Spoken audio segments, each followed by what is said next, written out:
I mean, you know, I was trying to get a glance at the.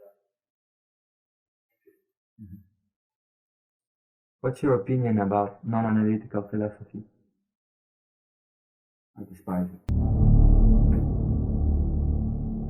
Have any precision on that, or any motivation? Well, there may be. I mean, non-analytic philosophy is a very broad term, so I don't want to say that it's all bad. I'm sure there were good Nazis, but the what bothers I'm sorry.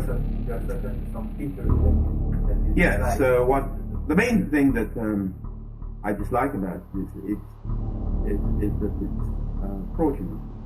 I genuinely believe that many of the people who are doing it, indeed, are quite famous, are frauds. And that, for me, is the main objection I have to it. I probably feel more strongly about this than is helpful. But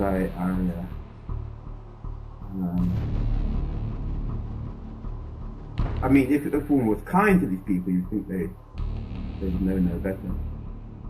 But I think you can actually almost demonstrate that there are cases when they do know better, decided to engage in fraudulent intellectual activity.